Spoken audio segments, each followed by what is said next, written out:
인도 노동자들이 열심히 일해주지 않았다면 지금의 삼성도 없다. 월급을 2배로 올려주지 않는다면 우리도 일을 하지 않을 테니 당장 꺼져라. 여기 인도의 삼성 공장 노동자들이 떼거지로 모여 말도 안 되는 요구를 하고 있습니다. 그리고 이내 삼성이 충격적인 결정을 내리자 인도는 총리까지 나서는 이례적인 반응을 보이고 있다고 하는데요. 그렇다면 도대체 무슨 일이 있었던 것일까요? 안녕하세요. 저는 인도 출신의 리티카라고 합니다. 저는 현재 삼성 공장에서 일하고 있는 노동자인데요. 사실 제 인생, 그리고 저희 마을 사람들의 삶은 삼성이 마을의 공장을 세우기 전과 후로 나뉜다고 볼 수 있을 정도로 삼성은 저희 마을 사람들에게 신적인 존재고 저희 모두를 구원해준 고마운 존재라고 할 수 있습니다. 그도 그럴 것이 저희 마을은 인도 정부에게 버림받았다고 해도 무방할 정도로 엄청나게 열악한 인프라를 자랑하고 있었거든요. 일단 저를 포함한 마을 사람들은 태어나서 학교를 다녀본 적이 없습니다. 왜냐하면 마을에는 학교가 아예 없기 때문이죠.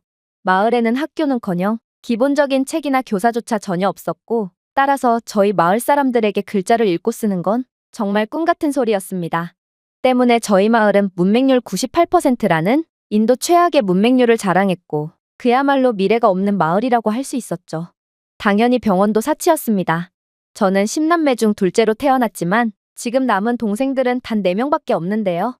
왜냐하면 다른 인도의 시골 지역들처럼 마을에는 기본적인 병원조차 존재하지 않고 가장 가까운 보건소에 도착하려면 하루는 꼬박 가야 하거든요. 그래서 동생들은 설사병이라는 별거 아닌 질병에 감염되었음에도 저희 마을에는 기본적인 의약품조차 갖춰져 있지 않았기 때문에 그대로 세상을 떠날 수밖에 없던 것입니다. 이렇듯 저희 마을은 21세기를 살아가는 게 아닌 20세기, 어쩌면 19세기를 살아가는 그야말로 시간이 멈춘 곳이었고 저희는 끔찍할 정도로 열악한 환경 속에서 하루하루 생존을 위한 사투를 이어나가야만 했습니다. 그런데 한국 공장이 이곳 마을에 들어서면서부터 상황은 완전히 달라지기 시작했죠. 한국의 삼성은 저희 마을의 발전 가능성에서 희망을 받고 결국 마을에 공장을 짓기로 결정했거든요. 그리고 삼성 공장이 마을에 들어서면서부터 저희 마을 사람들은 예전과는 완전히 다른 삶을 살기 시작했습니다. 일단 삼성 공장이 들어옴에 따라 저희 마을의 열악한 환경에 대한 사연은 한국에까지 전해지기 시작했고 이내 한국인들의 봉사행렬이 이어졌는데요. 또한 한국의 기업들은 저희 마을의 열악한 급수 조건을 보고 저희가 깨끗한 물을 사용할 수 있도록 상하수도 시스템 정비와 정화 사업을 실시했죠. 결국 매일 오염된 물을 먹고 설사병에 걸려 사망하는 사람들만 해도 엄청났던 저희 마을은 더 이상 물과 관련된 질병으로 죽거나 혹은 집에서 1시간은 떨어진 우물에 물을 기르러 가지 않아도 되는 기적을 겪을 수 있었습니다. 그 후에는 한국의 삼성 등의 기업들이 이곳에 학교를 짓고 자격을 갖춘 교사를 고용하기 시작했는데요. 심지어 한국이 지어준 학교에는 이 지역 최초로 컴퓨터를 도입해서 현대적인 교육을 받을 수 있도록 지원을 해주었기에 마을의 교육 수준은 순식간에 급상승할 수 있었습니다. 당연히 문맹률도 수직 하락했고 저를 비롯한 마을 사람들도 틈틈이 학교 수업에 참여함으로써 이제는 글자를 읽고 쓸 수 있게 됨은 물론 영어라는 외국어까지 배울 수 있었죠. 그리고 이에 감명을 받은 인도 언론은 저희 마을의 문맹 극복 사례를 취재한 뒤 특집 방송으로 내보내기까지 했어요. 결국 저희 마을은 인도의 다른 가난한 지역들의 희망처럼 여겨지며 모두가 저희 마을의 성공에 환호하고 기적을 만들어준 한국을 존경하게 되었죠. 그야말로 모두가 살기 싫어하는 버려진 마을이었던 이곳은 한국의 손길이 닿은 직후 완전히 변하게 되었던 것입니다. 하지만 한국이 만들어준 가장 큰 기적은 따로 있었습니다. 그건 바로 의료 인프라의 개선이었는데요. 아까 말씀드렸다시피 저희 마을과 가장 가까이에 있는 작은 보건소만 해도 하루는 꼬박 이동해야 겨우 도착하고 수술을 할 수 있을 정도의 인프라를 갖춘 병원은 현실적으로 갈 수가 없습니다. 천문학적으로 비싼 의료비도 문제지만 애초에 인도는 의료 인프라가 매우 열악한 국가로 병원 예약은 거의 1년 이상 밀려있는 게 다반사거든요. 그런데 삼성은 공장을 설립하면서 현대식 의료시설이 구비된 병원을 지어주었고 마을 주민들을 위한 무료 건강검진과 공장 근로자와 그 가족들을 위한 저렴한 치료를 제공했죠. 이러한 의료 혜택은 직원을 넘어 지역사회 전체로 확대되어 접근성이 높고 고품질의 의료 서비스를 경험한 적이 없는 마을 주민들에게 생명줄을 제공했습니다. 덕분에 마을에서 그렇게나 흔하던 출산을 하다가 죽는 일, 감기나 설사병 같은 기본적인 질병 때문에 목숨을 잃는 경우도 전부 사라졌어요.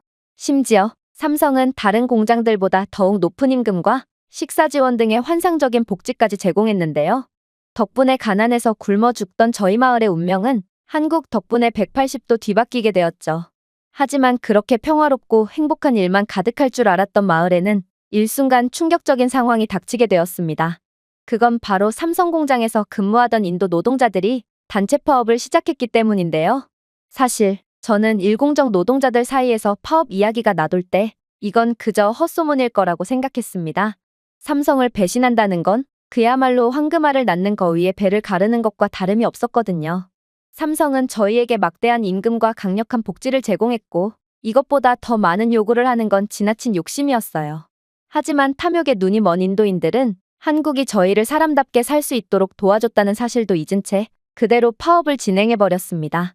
그리고 그렇게 1공정에서 시작된 파업은 점점 2공정, 3공정으로까지 번지며 점점 더 많은 노동자들이 파업에 참여했고 이내 제게도 파업에 동참하라는 압박이 들어오게 됩니다.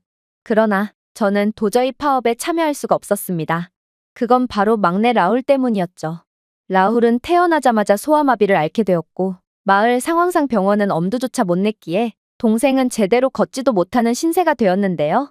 그 때문에 라울은 마을의 짓궂은 사람들로부터 입에 담을 수조차 없는 조롱과 욕설을 들으며 늘 집에만 박혀서 눈물만 흘려야 했습니다. 그러나 삼성이 지어준 병원은 라울을 구원해줬어요.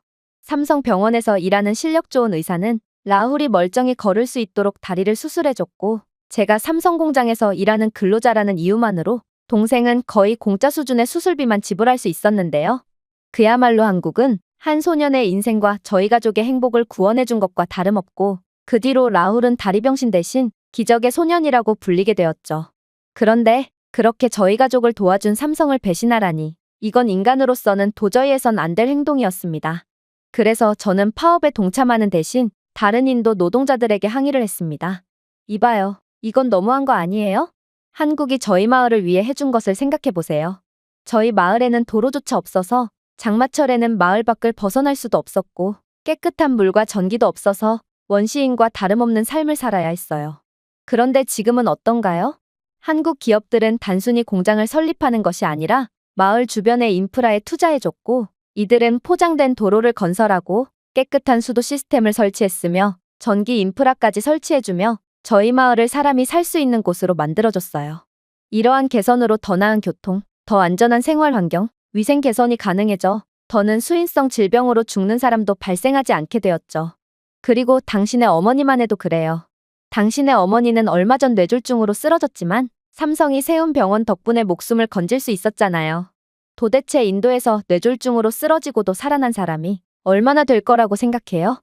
가난하고 의료 인프라도 열악한 인도인들이 병원에서 응급치료를 받을 수 있다는 것만 해도 기적이고 또 한국은 당신의 어머니의 목숨을 구원해주기까지 했는데 당신은 염치라는 것이 아예 없는 건가요? 부끄러운 줄 아세요. 하지만 탐욕에 눈이 먼 사람들은 제 말에 들은 척조차 안 하더라고요. 그들은 제게 배신자라며 얼굴에 침을 뱉었고 쓰레기까지 던지며 위협적인 행동을 일삼았거든요. 정말로 여성 인권이 지하바닥에 위치한 인도이기에 만약 한국인 관리자들이 이들을 말리지 않았다면 저는 살아서 그 자리를 빠져나갈 수 없었을지도 모르겠습니다. 한국인 직원들은 폭행을 행사하는 인도 노동자들을 말려줬고 덕분에 저는 그러한 야만의 현장에서 빠져나갈 수 있었거든요. 그리고 파업은 이내 대규모로 번지게 되었습니다.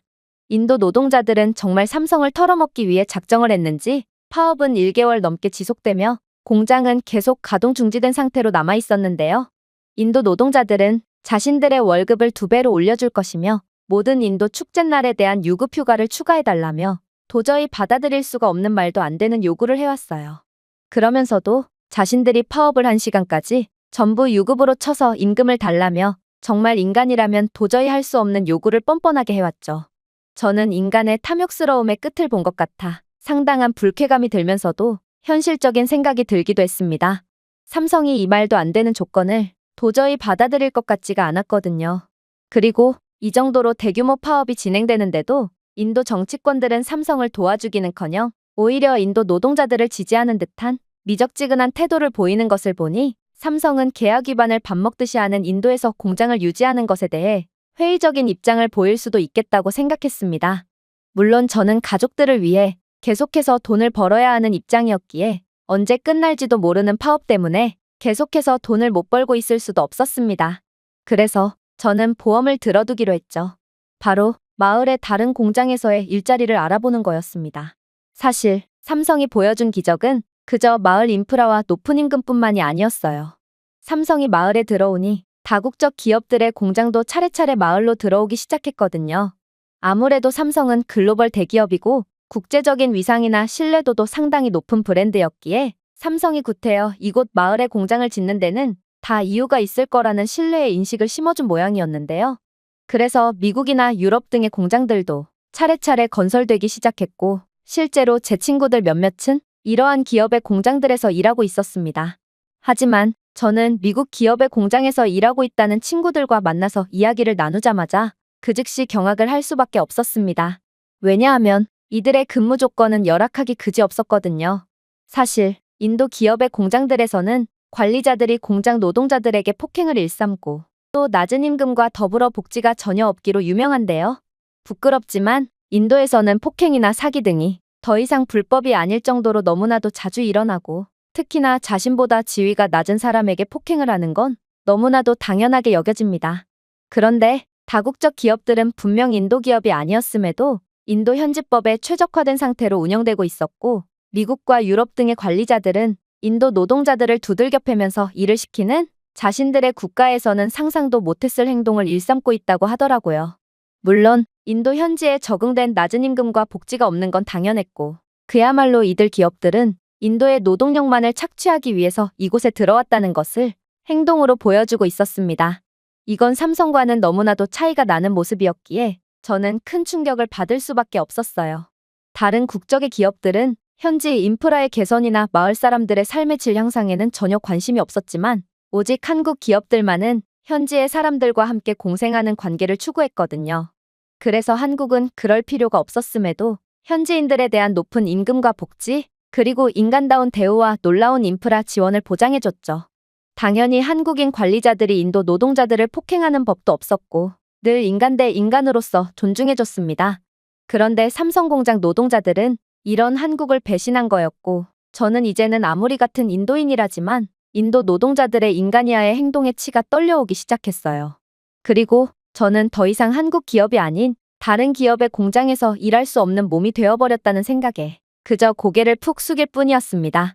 삼성공장에서 높은 임금을 받으며 인간적인 대우를 받다가 미국이나 유럽의 공장에서 매일같이 얻어맞으며 낮은 임금을 받기까지 한다면 이건 도저히 버틸 수가 없을 것 같았거든요.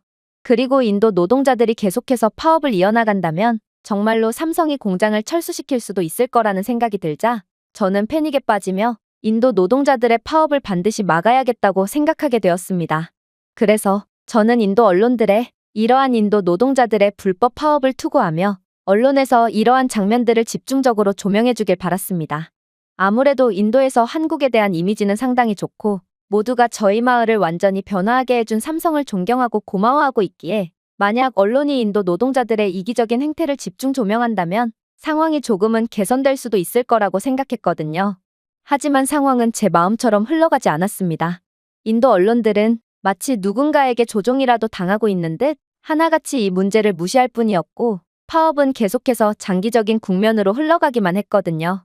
아무래도 인도 정부는 한국과 맺은 계약을 모른 척하며 불법 파업을 그저 방관할 생각인 모양이었고 인도 정부의 압박을 당한 언론은 아무런 말도 못하는 것 같았는데요. 그렇게 결국 삼성은 칼을 빼들게 되었습니다.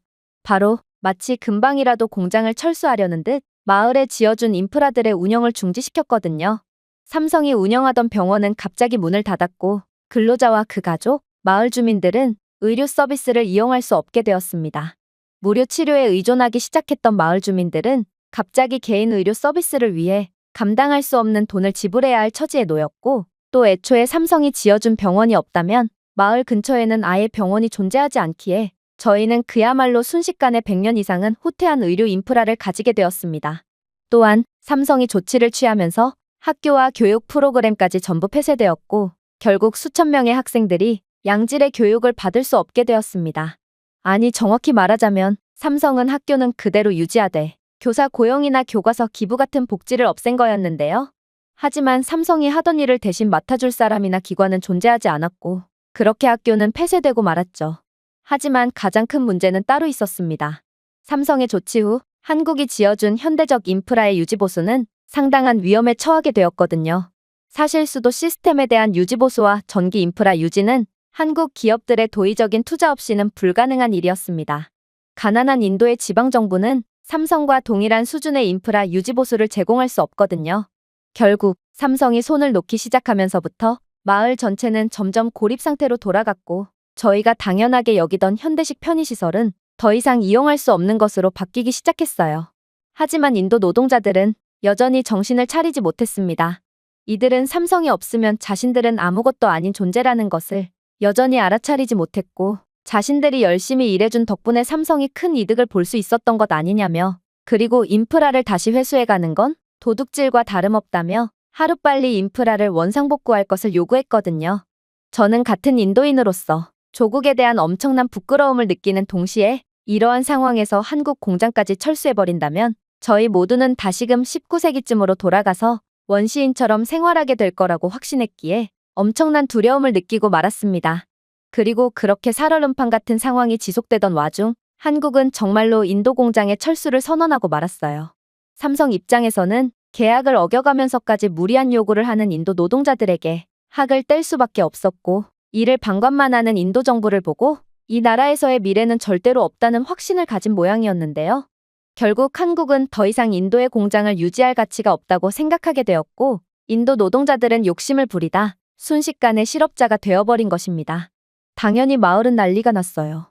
삼성 공장만 해도 수만 명의 인도 노동자들을 고용하고 있었고, 이 말은 이제 수만 명의 실업자들이 생겨났다는 뜻이었는데요. 또한 삼성 공장은 전통적인 농업노동이나 다른 공장들보다 훨씬 더 많은 임금을 보장하고 있었기에 욕심을 부리던 노동자들은 그야말로 발등에 불 떨어진 격이었습니다. 심지어 삼성 공장의 존재는 다른 일자리까지 창출하며 그야말로 마을의 지역사회와 인도의 제조업을 먹여 살리는 보석 같은 존재였는데요. 또한 인도 노동자들은 현지 시장, 상점, 식당에서 임금을 지출하여 경제를 활성화하고 중소기업이 번창할 수 있도록 하기도 했죠. 노동자와 증가하는 인구의 수요를 충족하기 위해 계속해서 새로운 기업이 등장했고, 결국 인도 전체의 이익이 되는 경제성장 사이클을 만들었습니다. 그런데 이 모든 고리는 삼성이 떠나면서 박살이 난 셈이고, 이건 저희 마을뿐만 아니라 인도 경제의 순환고리를 깨부수는 꼴이 되었습니다. 결국 마을은 완전히 초상집 분위기가 되었고, 지금이라도 한국에 납작 엎드려서 용서를 구한다면 약자를 존중하는 한국은 분명 자신들을 용서해 줄 거라며 비굴한 자기 합리화를 취했는데요. 하지만 때는 이미 늦었습니다. 삼성은 인도 말고도 다른 많은 선택지가 존재하는지 벌써 인도 공장을 이전할 다른 국가들까지 결정해 놓았다는 뉴스가 보도되기 시작했거든요. 그리고 누구에게나 신사적이고 배려심 깊은 행동을 하며 감동을 주지만 한번 배신을 한 상대에게는 국물도 없는 한국인들의 특징을 고려해 본다면 한번 결정을 내린 삼성이 결정을 번복할 리도 절대로 없어 보였죠. 사실 몇몇 인도 노동자들은 공장의 비품을 훔쳐간다거나 다른 노동자들의 물건을 훔친다거나 하는 질 낮은 행동을 하기도 했는데요. 아무래도 인도에서 이러한 행동은 너무나도 흔하고 당연하게 여겨지므로 이들은 한국 공장에서도 똑같은 짓을 저지른 거였습니다. 그런데 삼성은 공지를 통해 앞으로 이런 일이 한 번 더 발생할 시 해고와 동시에 삼성 공장 재취업 불가능이라는 중징계를 내리겠다고 했는데요. 그리고 이는 정말로 말뿐이 아니었는지 삼성은 공장 내 분위기를 흐리는 노동자들을 전부 적법하게 해고하며 두 번은 없다는 강경한 조치를 취했죠. 또한 한국 기업들은 인도 이전에 베트남에 먼저 투자를 했다고 하는데, 베트남은 한국 기업들이 자신들에게 필요 이상으로 잘해주자 물러보고 역갑질을 하며 심기를 건드렸다고 하는데요. 결국 한국 기업들은 장기적인 이익을 위해 전부 미련 없이 베트남에서 빠져나갔고, 한국 기업들 덕분에 한참 상승세를 타던 베트남 경제는 순식간에 붕괴되어 지금도 성장이 정체된 상태로 개발도상국으로 남았다고 하더라고요. 즉, 저희는 한국의 호의를 절대로 당연하게 여겨서는 안 됐던 것이고, 이제는 그 대가를 치르게 된 거였습니다. 특히나 삼성은 저희 마을에 있는 공장을 철수함과 동시에 다른 지역에 있는 공장들도 차례차례로 철수하겠다는 폭탄 선언까지 했는데요. 이 말은 삼성 공장에 전적으로 경제를 의존하는 인도의 소도시들이 차례차례 붕괴될 거라는 뜻이며, 삼성 브랜드라는 국제적인 인지도를 고려한다면 인도라는 국가의 국제적 신뢰도가 바닥을 치게 될 거라는 것을 뜻했습니다. 즉, 삼성의 철수를 시작으로 이를 본 다른 국가의 기업들도 순차적으로 빠져나가 결국 인도의 경제는 완전히 괴멸될 것이 분명했죠. 결국 계속해서 간을 보며 삼성을 압박했던 모디 총리는 그제야 반응을 하기 시작했습니다. 삼성의 인도 공장 계획 취소 결정으로 인한 치명적인 경제적 피해가 발생하자 인도 총리는 지역사회, 경제, 심지어 국제 투자자들로부터도 엄청난 압력을 받은 모양이었는데요. 삼성의 투자가 무산되면서 인도 전역에 충격파가 일었고 대량 실업, 지역 경제의 붕괴, 외국인 직접 투자의 매력적인 목적지로서의 인도의 명성이 상당히 약화되었거든요. 일단 모디 총리는 이례적으로 마을의 군인까지 출동시켜 파업 지도자들과 파업 사태를 조직하는 데 중요한 역할을 한 것으로 간주되는 노동자들을 전부 체포했는데요. 결국 수십 명의 노동 지도자가 구금되었고 정부는 파업에 참여한 근로자들이 인도 경제를 방해하고 노동법을 위반했다고 비난하며 법적 조치를 시작했습니다. 일단 파업 중인 일반 근로자들은 벌금형 처벌을 받았고 총리는 삼성에게 보여주기 위한 목적이었는지 이례적으로 어마어마한 벌금을 부과했기에 파업에 참여한 노동자들은 상당한 경제적 피해를 입을 수밖에 없었습니다. 또한 파업 지도부의 주요 인사들은 장기 징역형을 선고받았으며 정부는 일반적으로 경제 파괴 행위로 간주되는 법률에 따라 이들을 기소했습니다. 일부 근로자는 파업에 가담한 혐의로 5에서 10년의 징역형을 선고받기도 했죠. 또한 인도 정부는 삼성이 나가면 인도는 완전히 망해버린다는 것을 잘 알고 있는지 파업을 지지했던 세력들을 탄압하기 위한 추가 조치를 취하며 어떻게 해서든 삼성을 붙잡기 위해 가진 노력을 다했는데요. 총리는 이들을 전부 인도 경제에 악영향을 끼치는 반국가적 단체로 규정했고 인도답게 곤봉을 마구잡이로 휘두르며 파업 노동자들을 잔인하게 탄압했죠. 그동안 한국 기업들의 신사적인 대우 덕분에 인도 노동자들은 원래 인도의 팽배해 있던 폭력에 대해 안일한 태도를 갖게 되었는데요.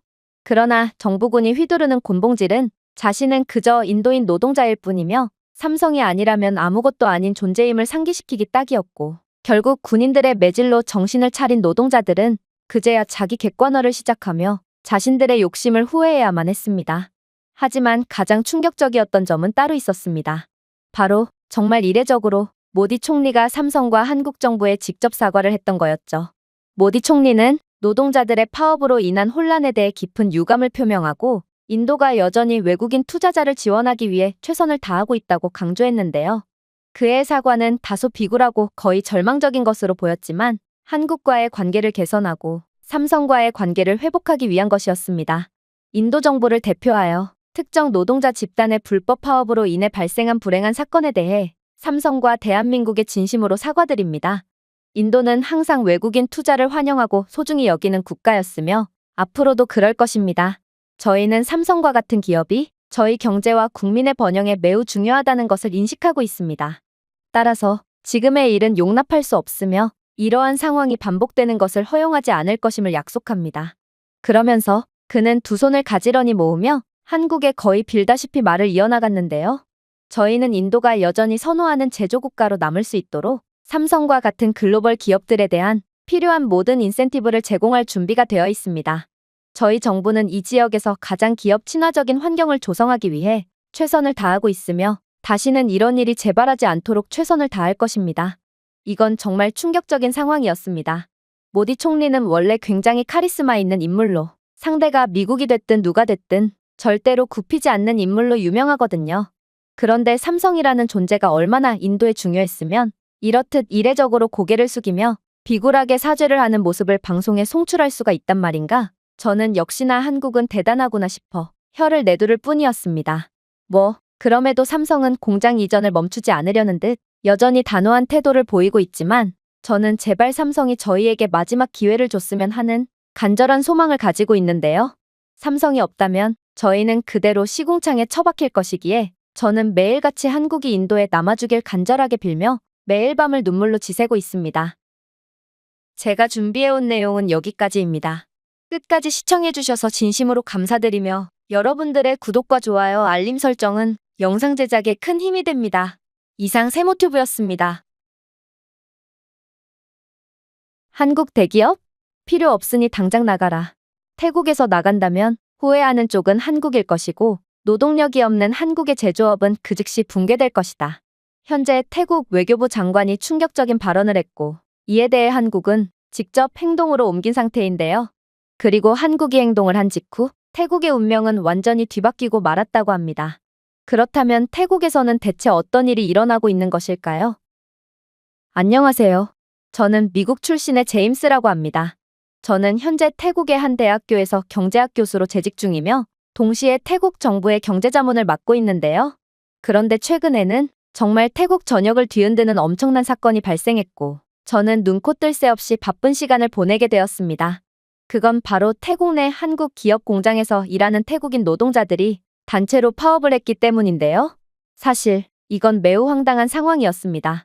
태국은 노동자의 권리가 상당히 약한 국가로 대부분의 국가들에서는 법적으로 보장되는 권리가 태국에서만큼은 제대로 지켜지지 않곤 하는데요. 그러나 한국은 현지법에 따르면 굳이 보장하지 않아도 될 태국인 노동자들에 대한 권리를 전부 지켜주었으며 다른 공장보다 많은 임금 또한 보장해 주었기에 한국 기업들이 설립한 공장들은 자연스레 태국인들의 꿈의 직장이 되었거든요. 오죽했으면 태국의 초등학생들 중에는 자신의 꿈을 삼성 공장에 취직하는 것이라고 말하는 경우도 종종 있을 정도였습니다. 그런데 그런 꿈의 직장에 다니는 태국인들이 파업 시위를 하다니 이건 정말 이상한 상황이었죠. 한국이 태국에 투자를 했으면 얼마나 했길래 꿈의 직장인이 뭐니 하는 거냐며 반문하시는 분들이 있을지 모르겠는데 한국 기업들은 전자제품부터 자동차에 이르기까지 다양한 산업 분야에서 수만 명의 태국 근로자를 고용하고 있는 상태입니다. 태국투자위원회의 데이터에 따르면 2023년 태국에서 한국 기업이 직접 창출한 일자리는 30만 개가 넘을 정도로 한국은 그야말로 태국을 먹여 살리고 있다고 해도 과언이 아닌데요. 그러나 태국인들은 그런 한국의 뒤통수를 제대로 때리고 만 것이죠. 삼성이나 LG 등의 공장에서 근무하는 태국인 직원들은 예고 없는 대규모 파업을 단행하며 한국 대기업들에게 터무니없는 요구를 해댔는데요. 이들은 각종 수당을 포함한 월급을 한국인들이 받는 수준으로 인상해달라는 말도 안 되는 소리를 했고 심지어 식당 메뉴도 태국 음식 말고 한식을 더 추가해서 취사 선택할 수 있도록 해달라고 요구했죠. 이건 정말 어이가 없는 상황이었습니다. 도대체 태국인 노동자들에게 한국인들이 받는 만큼의 월급을 지불한다면 한국 기업들이 왜 굳이 태국까지 와서 공장을 세우겠어요? 그리고 태국은 애초부터 노동자에 대한 식사 제공이 의무화된 국가가 아닙니다. 실제로 다른 국적의 공장들은 현지법에 의거하여 그저 태국의 노동력만 빼갈 생각으로 이들을 부려먹었고 당연히 식사도 전혀 제공하지 않는데요. 그러나 한국은 불과 수십 년 전만 해도 해외에 공장을 짓는 국가가 아닌 외국에서 지어준 공장의 노동력을 제공하던 나라로 이러한 후진국의 아픔을 잘 알기에 태국인 노동자들에게 인간적인 대우를 베푼 거였죠. 그런데 안 줘도 되는 식사를 제공해줬더니 오히려 더 전문적인 식사를 내놓으라니 이건 그야말로 물에 빠진 놈을 건졌더니 보찜을 내놓으라고 하는 격이었습니다. 그 외에도 태국인들은 각종 유급휴가를 보장해달라고 요구했고 근무시간 중간중간에 낮잠 시간을 제공하고 이러한 휴식 시간에도 급여를 지불할 것, 그리고 교통비가 부담되니 공장에 셔틀버스를 운영해달라며 도저히 양심이라고는 찾아볼 수 없는 무리한 요구를 했어요. 아니, 이 모든 것은 노동자의 권리가 가장 잘 지켜진다고 봐도 무방한 미국에서도 보기 힘든데 어떻게 태국은 아직도 개발도상국, 잘 쳐줘야 중진국 수준에 불과하면서 이런 터무니없는 억지를 부릴 수가 있단 말인가요? 하지만 태국인들은 자신들에 대한 주제 파악이 잘 안 되는지 여전히 억지를 부리며 업무를 중지했기에 한국 기업들의 공장은 전혀 가동이 안 되며 큰 피해를 봐야만 했습니다. 그러나 더욱 황당했던 점은 따로 있었습니다. 그건 바로 오직 한국 기업 공장에서 근무하는 태국인 노동자들만 파업을 한 상태였고 다른 국적의 공장들은 멀쩡히 가동되고 있었다는 점이었는데요. 한국 기업들은 태국인 노동자들에게 거의 최고 수준의 대우를 해주고 있음에도 도대체 어떻게 이런 상황이 발생했다는 말인가? 저는 이러한 경제학 논리에 완전히 위배되는 상황에 얼이 빠질 뿐이었습니다. 그리고 태국인들의 행동을 자세히 분석해본 결과 저는 충격적인 사실 하나를 알아내게 되었죠. 그건 바로 태국인들은 잘해줄수록 더욱 만만하게 보고 안 좋은 것들은 마치 스펀지처럼 따라 배우는 민족이었기에 착한 한국이 타겟이 된 거였습니다. 사실 최근에는 인도의 삼성 공장에서 대규모 파업이 진행되었는데요. 인도인들은 임금을 3년 내에 2배로 인상해 줄 것이며 기숙사 시설 및 교통비 지원 등 각종 복리후생을 보장해달라는 과도한 요구를 하더군요. 이건 명백한 계약 위반이었습니다. 3년 내에 임금을 2배로 올린다는 것도 말이 안 됐지만 이런 무리한 요구를 하며 파업을 하는 건 명백한 계약 위반이기 때문이죠. 생각해보세요. 한국은 저렴한 노동력을 조차 인도로 갔고 이러한 요구들을 다 들어줘야 했다면 애초에 인도에 투자를 하지 않았을 것입니다. 아직 세상에는 인도 말고도 다른 매력적인 국가들도 많거든요.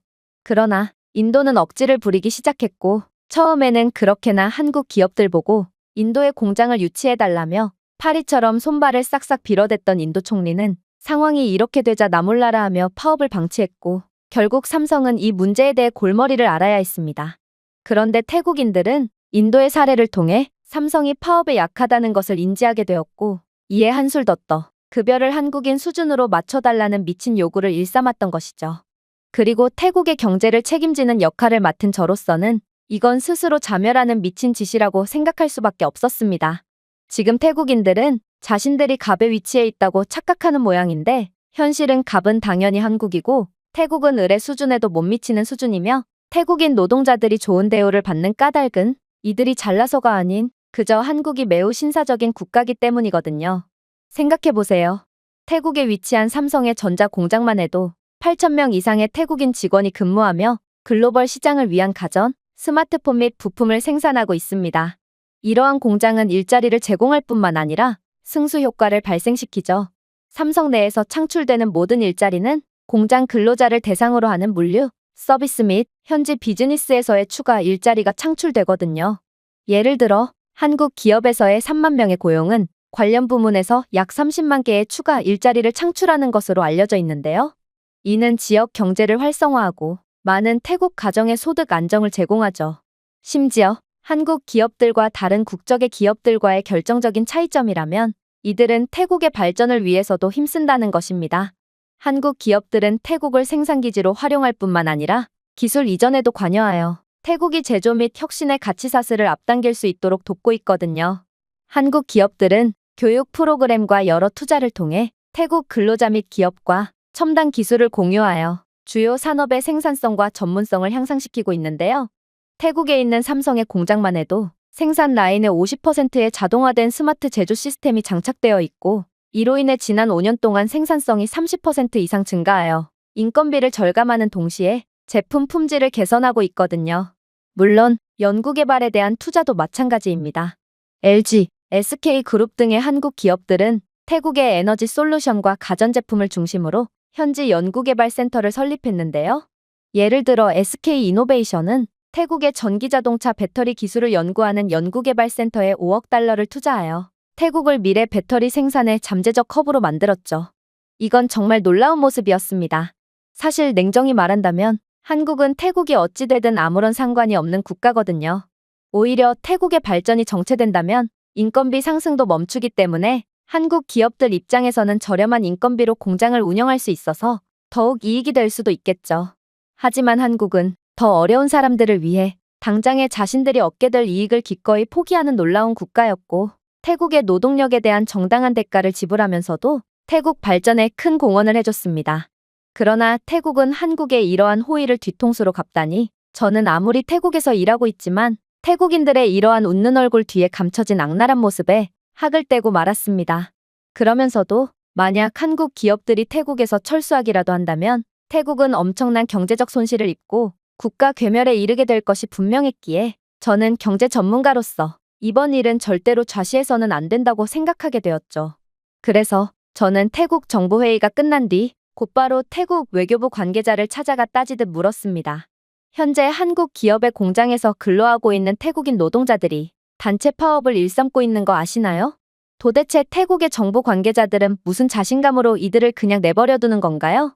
태국인들이 주장하는 요구사항은 말도 안 되는 수준이고 만약 이대로 파업이 장기화돼서 한국 기업들이 전부 떠나버린다면 태국은 그야말로 국가 괴멸 상태에 이를 것입니다.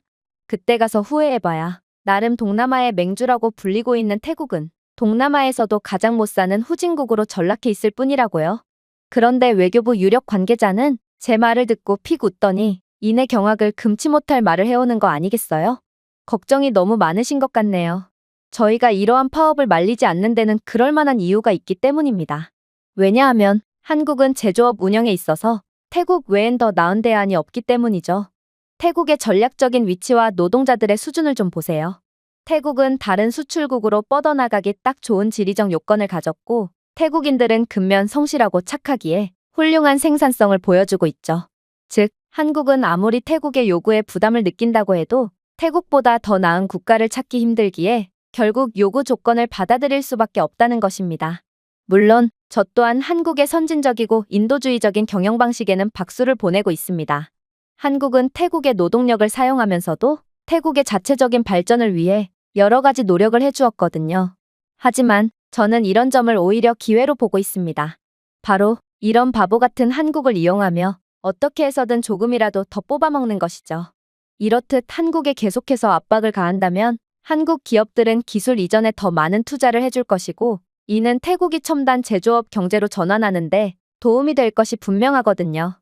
그리고 한국은 질 높은 태국의 노동력과 지리적인 이점을 누렸으니 태국의 산업 역량을 강화하기 위해 첨단 기술, 혁신 및 노하우를 제공할 의무가 있기도 하죠. 원래 세상은 가진 자일수록 더 나누면서 살아가는 법 아니겠어요? 즉, 한국은 마땅히 태국에 대한 더 많은 투자와 경제 지원을 해줘야 한다는 것입니다.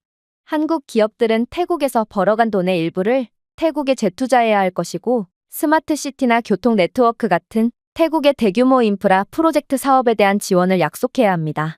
한국은 전쟁으로 폐허가 된 국가에서 경제 강국으로 변모한 경험을 가졌고, 가난을 그 누구보다 잘 아는 한국이기에 분명 태국에 이러한 지원을 약속해 줄 거라고 믿습니다. 저는 태국 외교부 관계자의 혀를 내두를 정도의 뻔뻔함에 학을 떼면서도 정부 관계자라는 자의 수준이 이 정도밖에 안 되다니 태국의 운명도 여기까지구나 싶어 한숨을 쉴 뿐이었습니다. 뭔가 단단히 착각을 하고 있는 모양입니다.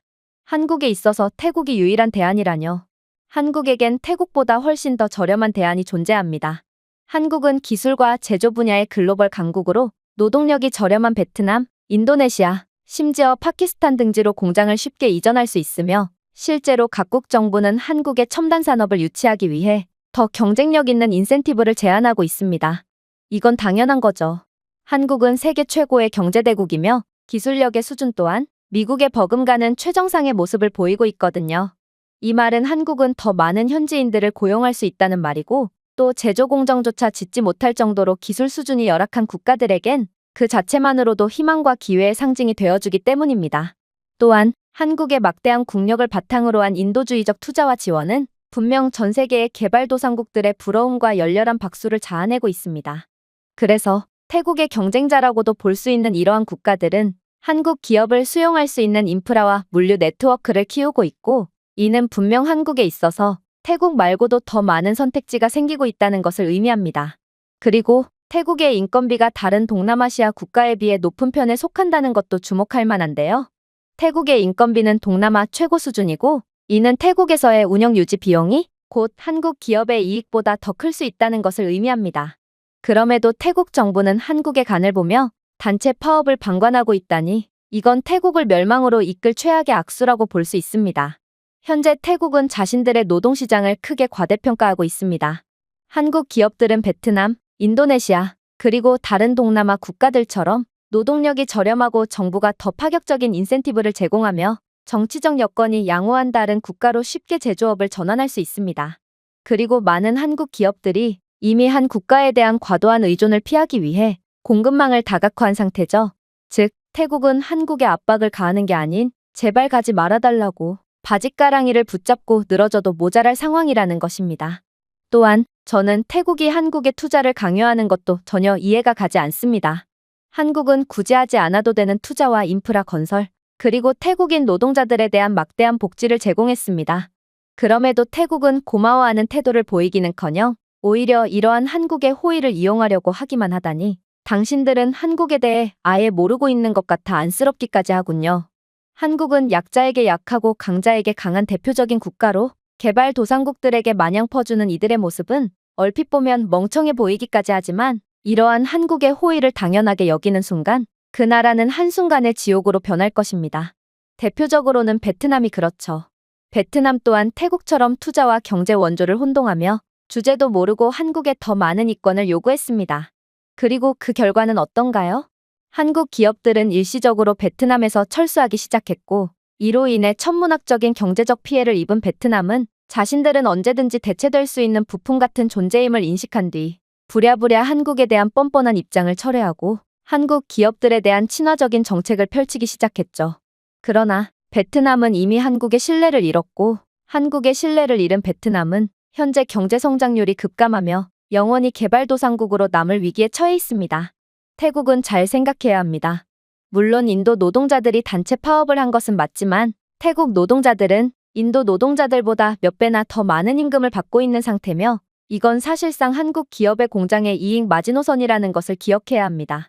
이 이상으로 임금을 올리려고 한다면 삼성 및 현대그룹 같은 한국의 기업들은 태국의 공장을 유지할 가치가 없어지고 말겠죠. 그리고 한국 기업들을 유치하기 위해 파격적인 조건까지 내거는 국가들은 너무나도 많아서 일일이 열거할 수도 없을 지경이기에, 만약 태국이 함부로 한국의 갑질을 시도하다간 그야말로 국가 자체가 순식간에 파산하고 말 것입니다. 그러나 이러한 제 설명에도 태국 외교부 관계자는 여전히 심드렁한 표정을 지을 뿐이었고, 저는 태국의 운명도 여기서 끝이구나 싶어 한숨을 쉬며 회의실에서 빠져나올 뿐이었는데요. 하지만 저는 그럼에도 태국 경제에 어느 정도 책임이 있는 나름의 관계자였습니다. 그래서 답답한 태국의 정부 관계자 말고 한국 공장에서 근무하는 태국인 노동자들을 설득하기로 했죠. 그렇게 저는 단체 파업을 진행 중인 삼성 공장 노동자들에게 다가섰고, 이내 외교부 관계자에게 말했던 것처럼 이대로 파업을 계속한다면 한국 기업들은 전부 철수할 것이고 모든 태국인 노동자들은 전부 실직자가 되어 태국 경제가 붕괴될 거라고 말했습니다. 하지만 태국인들은 무척이나 감정적이었어요. 이들은 지금 당장 파업을 그만두고 한국에 사죄를 해도 모자랄 판에 오히려 큰 소리를 내기 시작했거든요. 이봐요. 현재 한국은 태국인들을 차별하고 있고 태국인들을 보는 족족 전부 추방시키고 있다고 해요. 그런데 이렇게나 태국인들에 대한 차별을 일삼고도 태국 내의 공장이 잘 운영되길 바란다면 그건 욕심 아닌가요? 한국이 태국을 차별했으므로 한국 기업들은 태국인들에 대한 사죄의 의미로 보상을 제공할 필요가 있고, 우리 태국인들이 한국인들과 동등한 권리를 가진다는 것을 인정할 필요가 있어요. 그래서 우리는 한국인들과 동일한 임금을 보장받기 전까지는 한 발자국도 못 움직입니다. 이건 한국이 잘못한 일이고, 한국은 경제적인 보상을 약속함과 동시에 무릎을 꿇고 사죄해야 비로소 태국에서의 공장 가동을 시작할 수 있을 거예요. 이건 말도 안 되는 소리였습니다. 도대체 국가 간의 문제에 어째서 일개 노동자 따위가 끼어든단 말이며, 한국이 사죄를 하는 것과 자신들에게 경제적 지원을 하는 것이 무슨 상관관계가 있단 말인가요? 그리고 애초에 한국과 태국 간의 문제는 한국이 잘못한 것도 아니었기에 저는 모든 사실관계를 바로잡기로 했습니다. 이봐요. 지금 무슨 소리를 하는 건가요? 한국이 태국을 차별했다니 이건 정말 말도 안 되는 소리예요. 현재 한국에 입국하는 태국인들 중 몇 명이 불법 체류자 신분이 되는지 아십니까? 자그마치 78%라고 합니다. 태국인 5명이 한국에 입국하면 그중 4명이 불법 체류자가 된다는 것이죠. 그리고 이러한 태국인 불법 체류자들은 한국에서 보험 사기와 로맨스 스캠, 그리고 약물 밀수 등 각종 질 낮은 범죄를 일삼으며 한국을 더럽히고 있다고 해요. 실제로 이곳 공장에서 일하다가 삼성의 복지 덕분에 한국 공장에 파견 갈 기회를 얻었던 태국인 노동자 10수명도 전부 그대로 도주하며 불법 체류자가 되기도 했죠. 그런데 어떻게 당신들이 한국을 차별해 국간이 뭐니하며 비하할 수가 있는 건가요? 오히려 태국인들이야말로 미얀마나 라오스 등의 이웃 국가에서 일을 하러 넘어오는 노동자들을 그렇게나 욕하며 차별하면서 정작 자신들은 한국에서 합법적인 노동이 아닌 불법으로 체류하면서까지 불법 일에 종사하고 있다니 이건 너무 뻔뻔한 거 아닌가요? 한국은 태국을 차별하기는커녕 여러분이 인간다운 삶을 살 수 있도록 도와준 국가입니다. 이곳에 삼성 공장이 들어오기 전에 여러분들이 어떤 삶을 살았는지를 떠올려 보세요. 병원과 학교조차 없어서 대다수가 문맹이었고 포장도로조차 없어서 여러분들은 평생을 도시라는 곳을 경험조차 못 해봤습니다. 물론 가난한 소작농인 여러분들은 전부 다음날 끼니 걱정을 해야 할 정도로 궁핍한 삶을 살았죠. 하지만 한국은 여러분들께 학교와 병원, 포장도로, 그리고 태국인 평균 월급보다도 많은 임금을 보장했고 이곳 마을을 누구나 살고 싶어하는 마을로 변화시켰습니다. 하지만 여러분들은 지금 그런 한국을 배신하고 황금알을 낳는 거 위에 배를 가르려고 하고 있습니다. 여러분들은 반드시 후회할 행동을 하고 있는 거란 말입니다. 하지만 당장의 이익에 눈이 먼 태국인들은 도저히 제 말을 들어먹지를 않았습니다. 이들은 만약 한국이 태국인들을 알아서 잘 가려받았다면 이러한 불법 체류 문제 따위는 애초부터 없었을 거라며 도저히 말이 안 되는 이야기를 해왔거든요. 그러면서 만약 자신들이 한국 공장에서 일을 해주지 않았다면 한국 기업들은 전부 진작 망해버렸을 거라며 자신들 덕분에 돈을 벌었으면 당연히 그 이익을 분배하는 게 맞지 않냐며 역정을 냈죠. 저는 이러한 태국인들의 미개한 모습에 그저 할 말을 잃고 모든 것을 포기하고 말았습니다. 그리고 그렇게 시간이 지나고 드디어 태국에는 지옥이 열리기 시작했죠. 바로 버티다 못한 삼성과 LG 등의 한국 대기업들이 태국에서의 철수를 선언했기 때문입니다. 그리고 태국에 전기차 공장을 세우며 많은 투자를 예정하고 있었던 현대자동차도 그러한 계약을 완전히 뒤엎어버리면서 태국은 막대한 손실을 입게 되었습니다. 앞서 말씀드린 대로 삼성, LG, 현대, 기아 같은 기업이 운영하는 공장에는 수만 명의 태국인 근로자가 고용되어 있었는데요. 이 공장들이 문을 닫음으로써 하룻밤 사이에 일자리가 사라져서 수만 명의 사람들이 실업 상태에 빠지고 말았고, 이러한 한국 기업의 이탈은 소득을 공장 근로자에게 의존하는 지역 상권의 붕괴를 초래하고 말았습니다. 물론 공장에서 파생된 일자리인 소매와 외식, 물류, 운송 등의 분야에 대한 일자리도 전부 사라지고 말았는데요. 따라서 한국 기업들이 태국에서 철수함에 따라 관련 산업에서 30만 개의 일자리가 추가로 감소하고 말았습니다. 이건 정말 충격적인 상황이었습니다. 30만 개의 일자리가 사라졌다는 말은 그야말로 지역 경제가 완전히 붕괴되었고 아예 회복의 가능성조차 없을 정도로 처참하게 무너졌다는 뜻이었거든요. 아마 전쟁이 난다고 해도 30만 개의 일자리가 동시에 사라지지는 않겠죠. 특히 촌부리, 라용 및 기타 산업 지역과 같이 공장 활동에 의존하는 지역의 경제는 말 그대로 완전히 붕괴되고 말았고, 그렇게나 의기양양한 태도로 파업과 시위를 일삼던 태국 노동자들은 초점 없는 눈으로 허공을 응시하며 자신이 처한 현실을 도저히 받아들이지 못하는 모습을 보일 뿐이었어요. 이들은 정말로 한국 기업들이 철수할 줄은 몰랐다는 듯 그저 썩은 동태눈으로 허탈한 표정을 지었는데요. 지역 경제를 책임졌던 한국 기업의 공장단지 근처의 마을 사람들은 정말 하나같이 단 한마디의 말도 하지 않았으며 마을 전체는 죽음의 마을처럼 공허하고 피폐하게 변해버린 상태였고, 몇몇은 지금이라도 한국에 무릎을 꿇고 사과한다면 다시 예전으로 돌아갈 수 있을 거라며 현실을 부정하고 있기도 하더라고요. 그러나 버스는 이미 지나간 상태였죠. 하지만 가장 암울한 점은 따로 있었습니다. 바로 한국 기업들은 태국에 대한 외국인 직접 투자에 크게 기여하고 있었기 때문인데요. 한국인 투자는 1년에 60억 달러에 달했으며 이 중 상당 부분이 태국의 기술, 제조 및 자동차 산업으로 유입되었죠. 이러한 한국 기업의 철수는 경제 성장과 인프라 개발에 중요한 외국인 투자 유입을 크게 감소시키고 말았고, 이는 태국의 성장 동력을 완전히 멈추게 하고 말았습니다.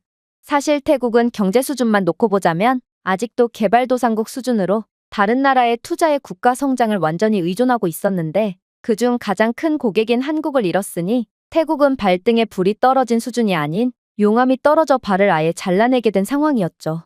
또한 한국 기업들은 태국의 첨단 기술을 이전하는 데 중요한 역할을 하고 있었는데요.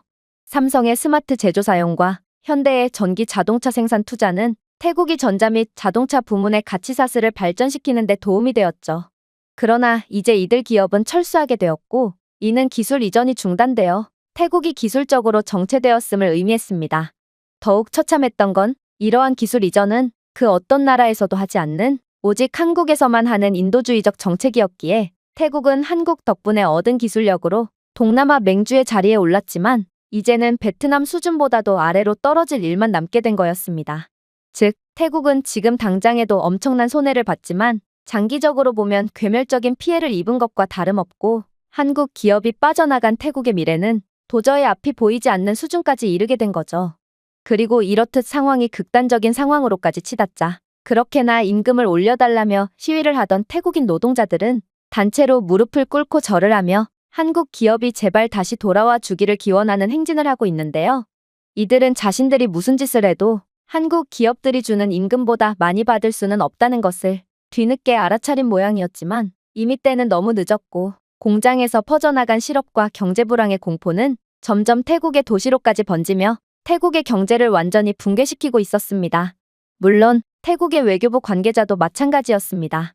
현재는 아예 태국 외교부 장관까지 발벗고 나서며 한국 기업들이 공장 철수를 철회한다면 한국 기업에 대한 각종 특혜를 제공할 뿐만 아니라 한국 기업들에 한해서 노동자들의 인건비 보조금까지 지불하겠다며 그야말로 한국 기업 앞에 납작 엎드려 구걸을 했거든요.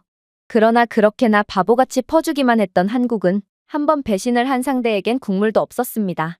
이들은 뒤도 안 돌아보고 공장 이전을 진행 중이고 태국의 경제는 점점 더 나락으로 빠질 뿐이었거든요. 결국 저는 이러한 한 국가가 완전히 붕괴되는 과정을 직접 보고 난 뒤 이제 태국은 끝났다는 생각에 제 조국인 미국으로 다시 돌아갈 생각을 하고 있습니다. 베트남이 그랬듯이 경제적으로 붕괴된 공장 단지를 중심으로 태국의 치안도 심각하게 악화될 것이고 이러한 경제적 불안과 열악한 치안은 곧 제가 있는 방콕으로까지 순식간에 퍼져나갈 거거든요.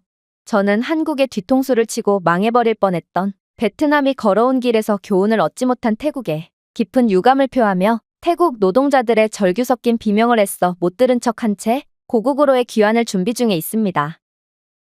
제가 준비해온 내용은 여기까지입니다. 끝까지 시청해주셔서 진심으로 감사드리며 여러분들의 구독과 좋아요, 알림 설정은 영상 제작에 큰 힘이 됩니다.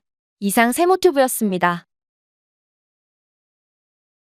한국인들은 길거리를 걷다가 멈추면 그게 곧 공중 화장실이 된다.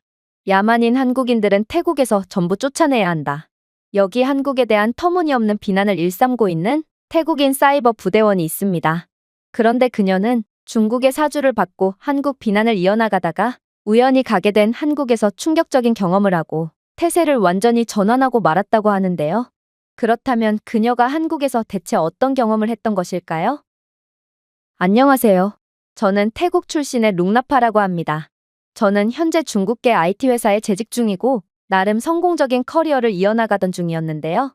그래서 저는 다른 태국인 IT 종사자들처럼 이 회사에서 많은 경력을 쌓고 언젠가는 한국계 회사로 이직을 하겠다는 꿈을 가지게 되었죠. 한국은 IT로 매우 유명한 국가고 한국계 회사에 입사하게 된다면 중국계 회사에서 받는 월급보다 최소 5배 이상은 받을 수 있기에 모든 태국인들은 한국계 회사에서 일하기를 원하거든요. 하지만 이렇듯 작은 소망을 갖고 열심히 일하던 제게 정말 뜻하지 않은 사건이 터지게 되었습니다. 그건 바로 한국의 태국에 대한 차별 문제였습니다. 태국인들은 한국을 무척이나 좋아하기에 한국 여행을 희망하는 사람들도 굉장히 많은데요. 그런데 최근에는 이렇듯 한국에 대한 호감을 바탕으로 한국에 여행을 갔던 태국인들이 전부 공항을 채 빠져나가지도 못한 채 추방을 당하고 있다고 했고 심지어 한국에 체류하는 태국인들 또한 한국인들에게 숱한 차별을 당하면서 거의 사람 취급도 받지 못하고 있다고 했죠. 이건 정말 충격적인 상황이었습니다. 그리고 아무래도 IT 업계에 몸담고 있는 저로서는 일반적인 태국인들보다 한국을 훨씬 더 좋아하고 또 존경했기에 이에 대한 배신감도 상당히 컸죠. 하지만 더 충격적인 점은 따로 있었습니다. 바로 제가 재직 중인 회사는 한국과 태국의 관계가 악화되자마자 전혀 상상치도 못했던 업무를 하달하기 시작했거든요. 아무래도 이 회사는 중국계다 보니 사장부터 간부들까지 전부 중국인이거나 중국계였는데요. 그런데 이들은 갑자기 업무를 대대적으로 개편하겠다면서 기존의 업무를 전부 폐기하고 한국에 대한 사이버 여론 조작과 댓글 부대를 운영하는 걸로 업무를 바꿔버리더군요. 그리고 이 업무는 제 인생을 송두리째 흔들어 놓게 됩니다. 사실 저는 아무리 한국에 배신감이 들었다고 해도 이런 추잡한 업무에 동참하고 싶지는 않았습니다. 나름 대학교까지 나온 제가 이러한 쓸모없고 미개한 업무를 전문적으로 한다는 건 너무나도 자존심이 상했거든요. 그러나 저를 제외한 다른 직원들은 아무도 그렇게 생각하지 않더군요. 아무래도 이들도 중국계인 경우가 대다수였는데 이들은 한국은 원래부터 마음에 들지 않았다면서 다들 한국에 대한 비난 여론을 형성하는데 혼신의 힘을 다하기 시작했거든요. 심지어 회사는 중국 정부의 지원을 받았다면서 업무만 잘 처리해준다면 월급을 2배 이상 올려주겠다는 파격적인 조건을 내걸었는데요. 그러면서 어차피 이 업무를 할 사람은 많다며 만약 제가 업무에 동참하지 않을 경우 당장 해고해버리겠다고 엄포를 놓더라고요. 결국 저는 현실적인 벽에 부딪혀 강제로 이러한 여론조작 업무에 동참해야 했습니다. 현재 한국과의 관계가 악화된 이후 태국을 찾아오는 관광객이 급감하며 태국의 경제가 급격하게 안 좋아지기 시작했는데 만약 제가 이곳 회사에서 해고당한다면 저는 도저히 다른 회사에 취직할 수 없을 것 같았거든요. 그러나 저는 한국을 비하하는 업무를 하면서도 도대체 중국이 왜 한국과 태국 사이를 이간질하려는 건지 그 이유가 궁금했습니다. 물론 중국인들이 한국에 대한 엄청난 열등감을 느끼고 있다는 것은 잘 알고 있었지만 중국은 정부까지 나서 한국을 깎아내리고 있었거든요. 중국 정부는 막대한 자금으로 회사를 지원했고 결국 다른 태국인 인플루언서들도 돈으로 매수해서 한국에 대한 비난 영상을 제작하는 데 총력을 다했죠. 알고 보니 이러한 한국에 대한 여론 조작은 중국 본토에서 훨씬 더 심하게 이루어지고 있다고 했는데요. 중국인들은 영상 편집까지 하며 한국이 후진국이라고 주장하는 영상을 제작하고 있었거든요. 나중에 듣기로는 중국은 한국에 대한 엄청난 열등감을 가지고 있을 뿐만 아니라 한국과 태국을 이간질한다면 중국이 1대1로 정책을 통해 다른 동남아 국가들을 경제적으로 종속한 것처럼 태국도 손쉽게 점령할 수 있기 때문에 이러한 이간질에 정부 자금까지 투입했다고 했는데요. 그러나 저는 이러한 충격적인 사실을 알았음에도 한국을 비난하며 여론 조작을 하는 것을 멈출 수가 없었습니다. 한국에 대한 엄청난 열등감을 가진 중국인들과 중국계 직원들과 일하다 보니 저도 어느샌가 그들에게 세뇌당해 한국이 정말로 후진국이라고 믿게 되었거든요. 그런데 저는 다른 중국인들처럼 태국 내 반환 시위를 주도하기도 하며 열심히 하달된 업무들을 수행했지만 역시나 중국인들만큼 일을 잘하지는 못했습니다. 중국인들은 한국인들은 길바닥에서 아무렇지도 않게 대변을 싸는 천박한 민족이라며 그리고 가난한 한국에는 택시 자체가 없어서 소달구지나 얻어타야 한다며 비하를 이어나갔기 때문인데요. 그리고 중국 정부에서는 국가정보요원까지 투입시켜 이러한 한국 비하를 이어나갔기에 이들이 퍼뜨린 정보는 진짜처럼 감쪽 같더라고요. 그래서 저는 다른 세뇌된 태국인들과 마찬가지로 한국은 정말로 후진국이고 그동안 제가 알던 한국의 선진적인 면모는 그저 한국이 선진국인 척 허세를 부리기 위해 만들어둔 모습에 깜빡 속은 것일 뿐이었다고 인지하게 되었습니다. 그러다 저는 그러한 후진국 한국에 직접 가게 되는 좋은 기회를 얻게 되었습니다. 그건 바로 한국에서 활동하는 중국계 사이버 부대 조직들과 미팅이 잡혔기 때문인데요.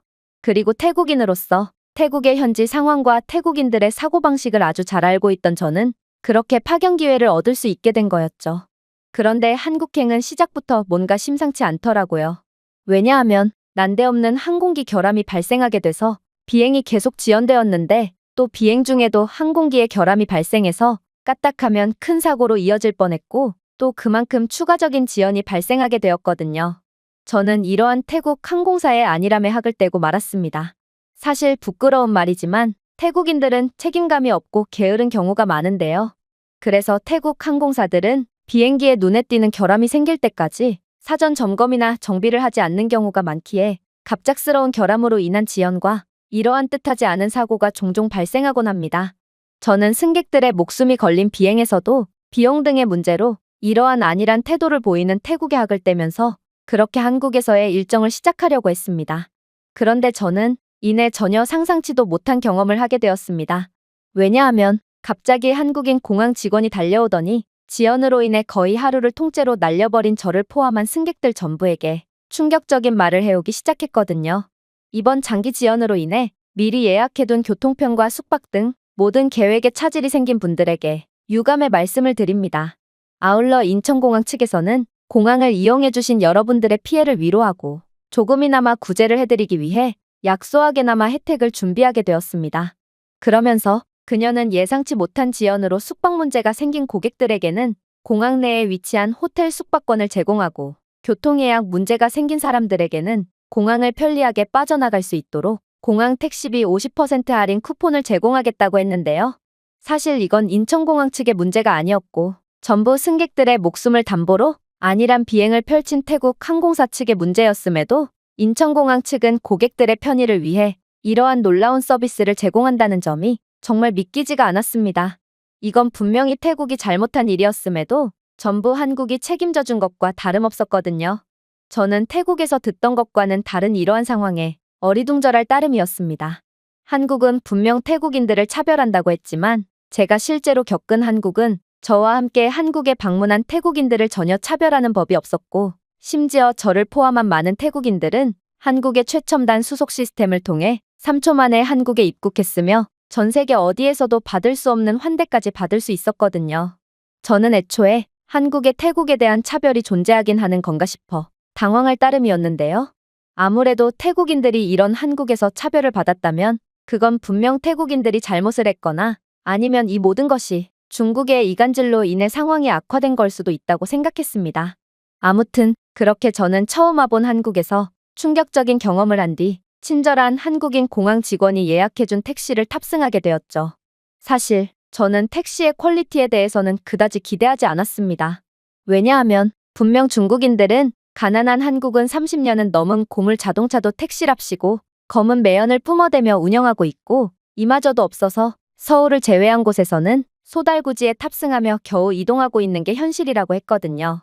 그래서 저는 자동차 박물관에 전시를 해야 될 수준의 구식 자동차가 저를 반겨줄 거라고 생각했습니다. 그러나 현실은 완전히 다르더군요. 도착한 택시는 현대 브랜드의 최신 전기차였고 심지어 공항을 오가는 차량들을 보니 30년은 된 자동차는커녕 독일 브랜드의 고급 차량들과 현대 브랜드의 고가의 전기차들이 즐비해 있었기에 저는 이러한 생각했던 것과는 완전히 다른 한국의 부유한 모습에 까무러칠 수밖에 없었습니다.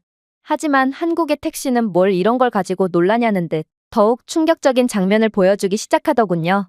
왜냐하면 한국인 택시 기사는 태국어를 구사할 수 있었기 때문입니다. 아니 정확히 말하면 한국인 택시 기사는 분명히 한국어를 구사하긴 했지만 한국 택시의 각 좌석에는 정체 모를 스피커가 달려 있었고 택시 기사의 한국어를 저절로 태국어로 통역해주고 있더라고요. 저는 이러한 도저히 믿지 못할 상황에 그대로 선체로 굳고 말았는데요. 그런데 택시기사 아저씨는 이런 저를 보고 깜짝 놀랄 말을 건네오기 시작했습니다. 이 택시는 인천공항 측에서 시범 운영 중인 외국인 전용 택시고 공항 직원은 당신의 국적을 태국이라고 설정했기에 좌석에 구비되어 있는 AI 기반 자동 통역 스피커는 제 한국어를 자동으로 태국어로 변환해 준 것입니다. 한국에서는 이러한 기술이 꽤나 상용화되어 있는데 태국은 아직인가 보군요. 저는 아저씨의 말을 듣고 경악을 할 수밖에 없었습니다. 저는 분명 IT 전문가였지만 살면서 이러한 놀라운 기술을 본 적은 단 한 번도 없었거든요. 그런데 어떻게 한국에는 택시에조차 당연하다는 듯이 이러한 최첨단 인프라가 구비되어 있을 수가 있단 말인지 저는 도대체가 예상에 들어맞는 법이 없는 한국의 모습에 할 말을 잃을 뿐이었습니다. 그러나 한국의 도저히 현실적이지 않은 기술력은 이게 시작이었어요. 일단 조수석 뒷면에는 제가 조작할 수 있는 전자 스크린 하나가 설치되어 있었는데요. 그런데 이 스크린은 다국어 시스템을 지원하며 제가 향할 도착지 주변에 볼만한 곳과 식당, 그리고 제가 원하는 곳을 입력하면 그곳에 대한 정보까지 제공해 주더라고요. 물론 이러한 정보는 QR코드를 통해 휴대폰으로 전송해주는 친절한 시스템까지 구비되어 있었습니다. 하지만 문제가 있었습니다. 저는 스크린을 통해 기껏 정보를 찾아놓고 데이터가 없어서 그러한 정보를 받을 수가 없었기 때문인데요. 아무래도 저는 공항에서 심카드를 구매할 겨를도 없이 곧바로 택시에 탑승했기 때문에 도무지 데이터를 이용할 수가 없었습니다. 그런데 한국 택시는 마치 현실을 초월한 곳인지 저는 분명 데이터를 사용할 수가 없는 상황이었음에도 QR코드를 무사히 전송받게 되었는데요. 저는 이러한 도무지 말이 안 되는 상황에 안 그래도 도저히 이해할 수 없던 것 투성이었던 이 택시가 귀신이 들렸다고 생각해서 온몸에 소름이 돋고 말았습니다. 그러나 저는 이내 휴대폰에서 깜빡이는 무언가를 목격하고 그 즉시 얼어붙고 말았죠. 왜냐하면 택시에서는 와이파이가 터지고 있었거든요. 이건 도무지 현실적이지가 않은 상황이었습니다. 아니, 도대체 어떤 자동차에서 와이파이가 터질 수가 있단 말인가요? 저는 한평생 와이파이가 터지는 자동차에 대해서는 들어본 적도 없었고, 그래서 이게 도대체 무슨 상황인가 싶어서 택시 기사에게 따지듯 물어보게 되었습니다. 그런데 한국인 택시 기사는 무슨 뚱딴지 같은 소리를 하냐는 듯 쳐다보더니 이내 경악을 금치 못할 답변을 해오기 시작하더라고요. 그게 무슨 소리예요? 자동차에서는 와이파이가 터질 수 없다니요? 태국에서는 자동차에서 와이파이가 터지지 않나요? 글쎄요, 이건 관광객 전용 택시고 한국의 모든 관광객 전용 택시에는 와이파이 공유기를 설치한 상태거든요. 그리고 와이파이가 잘 작동하는 건 한국의 버스도 마찬가지죠. 오히려 한국인들은 자동차에서 와이파이가 터지지 않는 상황을 더욱 이상하게 생각할걸요? 그랬습니다. 한국의 IT 인프라는 제가 감히 상상조차 하지 못할 경지에 이른 상태였던 것이고 저는 이러한 충격적인 상황에 그저 두 눈을 꼭 감을 뿐이었습니다. 도대체 이런 선진국을 보고 어떻게 가난하다느니 후진국이라느냐며 비난을 이어갈 수가 있었다는 말인가? 저는 여러 복합적인 감정을 느낀 채 허공을 응시할 뿐이었습니다. 그러면서도 제 마음속에서는 일련의 방어 기제가 작동하기 시작했어요. 분명 중국인들 말로는 한국은 선진국인 척을 하기 위해 수단과 방법을 가리지 않는다고 했고, 이건 분명 외국인 관광객용 공항 택시였으므로 한국인들은 외국인들에게 좋은 모습만을 보여주기 위해 이러한 공항 택시의 모든 인프라를 몰빵한 상태일지도 모른다고 생각했거든요. 그리고 이러한 한국의 보여주기식 인프라를 확인해 볼 수 있는 아주 좋은 기회가 있었습니다. 그건 바로 한국의 길거리와 도로였죠. 분명 중국인들 말로는 한국인들은 길거리를 화장실처럼 사용하기에 한국에는 공중화장실이라는 개념 자체가 존재하지 않는 상황이며, 또한 고속도로에는 휴게소 자체가 없고 그저 운전 중에 생리현상이 급하면 갓길에 차를 정차하고 고속도로에 대소변을 보면 그곳이 곧 휴게소가 된다고 했거든요. 그리고 이러한 도로 인프라는 아무리 감추고 싶다고 해도 쉽게 감출 수 있는 것이 아니기 때문에 저는 곧 한국의 진실을 알게 될 거라고 생각했습니다. 하지만 한국은 여전히 세계 최고의 모습을 자랑하고 있을 뿐이었어요. 고속도로는 조금의 흠집도 없이 완전히 포장된 상태를 유지하고 있었고, 간간히 보이는 한국의 거리나 건물들 역시도 대소변은커녕 반려견의 배설물조차 전혀 없는 깔끔한 상태를 유지 중이었죠. 사실 한국과 태국의 관계가 악화되고 나서부터 태국에는 한국인 관광객 대신 중국인 관광객들로 가득 차기 시작했는데요. 그런데 중국인 관광객들이 들어오면서부터 태국 관광지 거리는 개가 쌌다고 보기에는 너무나도 거대한 정체불명의 검은 덩어리들이 거리 곳곳에서 발견되고 있는 상황입니다. 그런데 중국인들은 이러한 덩어리들을 보고 한국인들의 소행이 분명하다는 선동을 이어나갔고, 저 또한 그러한 사실을 철석같이 믿고 한국인들은 태국 길거리에서 대변이나 보는 미개한 민족들이라며 사이버 여론 조작을 일삼게 되었습니다. 그러나 한국의 길거리를 본 저는 그건 한국인들의 짓이 아닌 전부 중국인들의 소행이었다고 확신하게 되었고, 근거 없이 한국을 비방했다는 것에 대해 엄청난 죄책감을 느끼게 되었습니다. 아무래도 저는 중국인들의 세뇌에 속아 완전히 잘못된 선택을 했던 모양이었고, 물론 한국이 태국인들을 차별했다는 점은 절대로 용서받을 수 없는 행동이지만, 적어도 후진국인이 가난한 국가니 하는 헛소리를 들을 국가는 절대로 아님을 확신하게 되었습니다. 그런데 그렇게 한국에 생각지도 못했던 선진적인 면모에 감탄을 하던 와중, 저는 일전에 전자스크린에서 매우 흥미로운 기능 하나를 발견하게 되는데요. 그건 바로 관광택시에만 존재한다는 관광객을 위한 맞춤형 경로 지정이었고, 이 경로를 선택하면 현재 위치에서 가장 효율적인 동선으로 관광 코스를 돈 뒤 목적지로 향한다고 하더라고요. 저는 이왕 한국에 온 김에 한국의 명소들을 둘러보면서 이동하는 것도 나쁘지 않겠다고 생각했고, 그렇게 관광 경로를 선택해 보았는데요. 그러자 한국인 택시 기사는 놀라운 말을 건네오더라고요. 관광 경로를 선택하셨군요. 현재 위치에서 도착지까지 최대한 효율적인 경로를 AI 시스템이 자동으로 구상하고 있으며, 만약 경로가 마음에 들지 않거나 고객님이 원하시는 관광지가 있다면 언제든지 추가하실 수 있습니다. 그럼 출발하겠습니다. 한국의 AI 기술력은 대체 어디까지 발전했단 말인가? 저는 모든 것을 AI가 처리해주는 한국의 IT 인프라와 기술력에 혀를 내두르고 말았죠.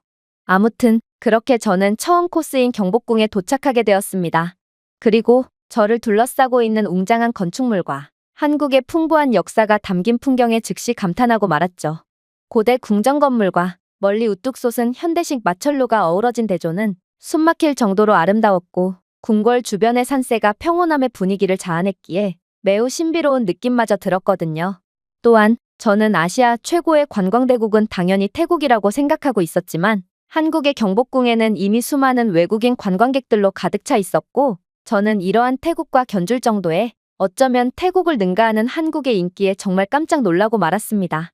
태국을 찾는 대부분의 관광객들은 구매력이 낮은 국가 출신이라면 한국을 찾는 관광객들은 대부분 서구권 국가의 사람들처럼 보였기에 아무래도 관광 수입만 놓고 봤을 때는 한국이 태국보다 훨씬 더 막대한 수입을 얻을 것 같았어요. 그렇게 경복궁에서 이런저런 생각에 잠겨 있는 동안 택시는 경복궁을 지나 가까운 거리에 있는 북촌 한옥마을로 이동했습니다. 번화한 서울을 배경으로 한 전통 한옥집들은 정말 멋진 광경이었는데요. 좁은 골목길을 통과하며 복잡한 목조 구조물과 기와지붕, 아름답게 관리된 작고 아름다운 마당의 한옥을 본 저는 그 즉시 감탄할 수밖에 없었습니다.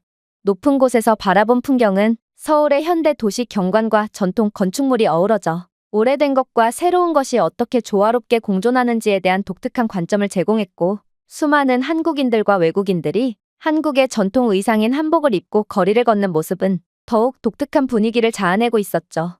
그렇게 저는 한국의 아름다운 풍경을 감탄하며 마지막 목적지로 향했습니다.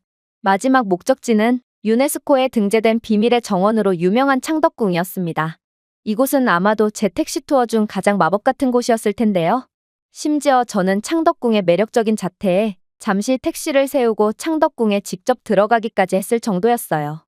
창덕궁 정원은 울창한 녹음과 고요한 연못, 고대 나무로 가득 찬 도시에서 조용히 빠져나오는 곳처럼 보였고, 정원의 구불구불한 길을 걷는 것은 마치 동화 속으로 들어가는 것 같은 묘한 느낌을 자아내고 있더군요. 결국 저는 이 매력적인 나라에 푹 빠지고 말았고, 제가 그동안 그렇게나 한국을 비방하기 위해 노력했던 사람이고, 또 그래야만 먹고 살 수 있는 직업을 가졌다는 것도 잊은 채 그대로 택시 기사에게 미친 제안을 하나 건네게 됩니다. 한 곳 더 들려주세요. 이대로 끝내기엔 너무도 아쉽거든요. 그러자 택시기사는 잠시 고민하더니 이내 엄숙한 표정을 지으며 운전대를 잡더군요. 그리고 그렇게 이동한 곳은 정말 상상치도 못한 곳이었습니다. 그곳은 전쟁기념관이었거든요. 그리고 택시기사는 이내 놀라운 말을 꺼내더라고요. 전쟁기념관은 한국전쟁 당시 희생된 한국과 자유와 평화를 위해 싸운 동맹국 군인들을 기리는 서울에서 가장 감동적인 장소 중 하나입니다. 이 기념관은 역사적으로 매우 중요한 장소일 뿐만 아니라 20세기 가장 파괴적인 전쟁을 겪었던 한국을 돕기 위해 온 국제 군대에 대한 감사의 상징이기도 합니다. 그리고 당신은 태국인으로 태국 또한 한국을 지원한 국가였으므로 이곳은 분명 당신에게도 큰 의미가 있겠죠. 사실 저는 어렸을 때 한국 전쟁에 대해 배운 적이 있습니다. 태국은 한국을 지원하기 위해 군대를 파견한 최초의 아시아 국가 중 하나였고, 북한의 침공으로부터 한국을 방어하기 위해 지상군과 해군을 모두 파견한 국가였거든요. 태국 군인들은 용감하게 싸웠고, 전쟁 중 춥고 험준한 한반도 지형에서 많은 군인들이 목숨을 잃었습니다. 그리고 이러한 태국의 한국전쟁 참전에 대한 이야기를 들으니 저는 그동안 참아왔던 울분이 터지면서 그대로 택시기사에게 울분을 쏟아내기 시작했습니다. 맞아요. 태국은 한국을 위해 피를 흘려준 국가입니다. 그런데 지금의 한국이 하는 행동을 보면 한국은 그러한 태국의 희생을 잊은 것처럼 보이는군요. 한국은 태국인들을 멋대로 추방시키고 있을 뿐더러 한국에 체류하고 있는 태국인들에게도 갖가지 차별적인 행동을 일삼고 있거든요. 한국은 역사를 잊은 민족인가요? 정말 실망스럽네요. 그런데 사과를 건넬 거라고 생각했던 택시 기사는 진지한 표정으로 저를 응시하더니 이내 충격적인 말을 건네오는 거 아니겠어요? 글쎄요. 한국은 절대로 역사를 잊지 않습니다. 그리고 그러한 부분은 당신이 전쟁기념관에 직접 들어가 보면 알게 될 테죠. 또한 역사를 기억하는 것과 현재의 한국과 태국의 문제는 완전히 별개의 사건입니다. 현재 한국에 입국하는 태국인들 중 78%가 불법 체류자가 되고 있고, 이러한 태국인 불법 체류자들은 한국에서 각종 약물이나 사기, 폭행 등의 질 낮은 범죄에 연관되며 한국을 병들게 하고 있거든요. 태국인들의 불법 문제가 얼마나 심했으면 현재 태국인 불법 체류자들이 한국에서 활개를 치고 난 이후 한국의 국제 치안 순위는 현재 수직 하락하고 있는 상황입니다. 그런데 어떻게 한국 입장에서 이러한 태국인들을 가만히 놔둘 수가 있단 말인가요? 그리고 한국이 태국을 차별했다고 하는데 한국은 태국인에 대한 입국 요건을 더욱 철저하게 했을 뿐 합법적으로 입국하거나 체류하는 태국인들에게는 어떠한 차별도 가한 적이 없습니다. 만약 차별을 가했다면 태국인인 당신은 애초부터 한국에 입국할 수 없었겠죠. 자, 당신의 선배들은 한국을 구한 영웅입니다.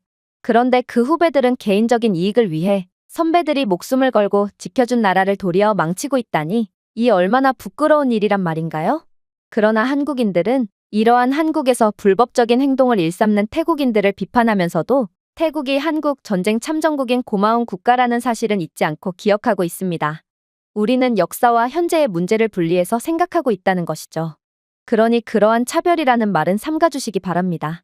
이건 정말 충격적이었습니다. 그의 말대로라면 이건 한국의 잘못이 아닌 태국이 100% 잘못한 일이 맞았거든요. 그리고 이러한 사건에도 감정적으로 대응하지 않는 한국인들과는 달리 태국인들은 아무리 중국에 선동당했다지만 매우 감정적으로 행동하며 한국인들에 대한 사적 제재를 가하고 있는 상황이었습니다. 결국 저는 엄청난 부끄러움을 느낄 수밖에 없었고, 그렇게 고개를 푹 숙이며 도망치듯 택시에서 나와 전쟁기념관을 돌아보기로 했어요. 그리고 이곳 전쟁기념관을 둘러보자마자 한국은 절대로 역사를 잊지 않는 민족이구나를 단번에 느낄 수 있었죠. 왜냐하면 한국은 전쟁에서 목숨을 잃은 모든 군인들의 이름, 심지어 외국 군인 태국 군인들의 이름까지 기념관 벽에 새긴 상태였고 이들의 희생이 결코 잊히지 않도록 하고 있었거든요. 그리고 많은 한국인 방문객들은 현재 한국과 태국의 갈등 상황에도 불구하고 한국을 위해 싸우다 순직한 태국 군인들을 위해 함께 눈물을 흘리고 있었습니다. 이건 70년이 넘게 지난 일이었음에도 말이죠. 심지어 한국은 태국군이 한국전쟁에서 활약한 이야기를 사진과 유물, 실물 크기의 모형을 통해 관람객들에게 공개하고 있었고 태국을 비롯한 다른 참전국들이 없었다면 지금의 한국은 없었을 거라는 점을 강조하며 희생자들에 대한 놀라울 정도의 감사와 마음을 표하고 있더라고요. 저는 일전에 택시 기사의 말처럼 저희의 선배들은 목숨을 바쳐 민주주의 수호를 위해 싸웠지만 지금의 저희는 그러한 한국을 오히려 망치고 있다는 점에 엄청난 부끄러움을 느꼈고 결국 태국 선배님들에 대한 존경, 그리고 부끄러움 등 여러 복합적인 감정이 들어 그만 눈물을 쏟고 말았습니다. 그리고 택시로 다시 돌아오면서 저는 여러 생각을 하게 되었습니다. 한국과 태국은 그간 좋은 관계를 유지해 왔는데 중국은 양국 간에 일어난 이러한 사소한 분쟁을 놓치지 않았고 어떻게든 한국과 태국 사이를 이간질하려고 불협화음을 일으키고 있거든요. 사실 중국은 한국전쟁 당시 주요 적대국이었고 수십만 명의 군인을 파견하여 태국을 포함한 유엔군에 맞서 싸웠는데요. 중공군의 이러한 명분 없는 참전 때문에 피해는 훨씬 더 커졌고 한국이 현재 분단국가로 남은 이유도 전부 중국 때문이라고 할 수 있죠. 그런데 중국은 현대에 들어서도 한국을 시도 때도 없이 견제하며 태국에도 상당한 정치적, 경제적 영향력을 행사하여 한국과 태국 관계의 긴장을 조성하고 있습니다. 생각이 여기에까지 미치자 저는 태국은 중국에 노란하며 한국을 척을 지는 것이 아닌 70년 전의 동맹처럼 서로 힘을 합쳐 계속해서 직간접적으로 공격을 하고 있는 중국에 맞서 싸워야 한다는 생각이 들었습니다. 한국은 한국전쟁을 겪기 전에도 계속된 중국의 침략을 받았고 결국 이제는 중국에 대해 너무도 잘 알게 되었기에 중국의 이간질이 전혀 통하지 않는 굳건한 모습을 보여주고 있는데요. 그러나 태국은 너무나도 취약한 모습을 보여줄 뿐이었고 저는 태국만 잘한다면 저희는 다시금 중국을 상대로 잘해나갈 수도 있을 거라는 생각이 들었습니다. 그리고 저는 모든 사건의 전말과 한국의 실체를 알게 된 지금에서야 중국의 세뇌에서 벗어나오며 목숨을 바쳐 싸운 태국의 선배님들을 봐서라도 중국의 편에 붙어 한국에 대한 터무니없는 비난을 하는 이런 한심한 일을 그만두기로 마음먹었습니다. 중국의 터무니없는 한국 비방은 그야말로 자기 자신들의 가난하고 처참한 상황을 한국에 빗대어 표현하는 것일 뿐이었고 그건 한국의 진짜 모습이 아니었거든요. 저는 그간의 실수를 반성하는 마음에서 현재 중국이 사이버 부대를 운영하며 한국을 비방하는 정황들을 전부 다 증거로 수집한 상태며 이 증거들을 외신들과 태국 커뮤니티에 게시함으로써 모두가 중국의 실체를 파악할 수 있도록 할 것입니다. 그리고 비로소 중국의 이간질이 사라진다면 태국은 모든 상황을 인정하고 한국에 제대로 된 사과를 먼저 건네겠죠. 제가 준비해온 내용은 여기까지입니다. 끝까지 시청해주셔서 진심으로 감사드리며 여러분들의 구독과 좋아요, 알림 설정은 영상 제작에 큰 힘이 됩니다. 이상 세모튜브였습니다.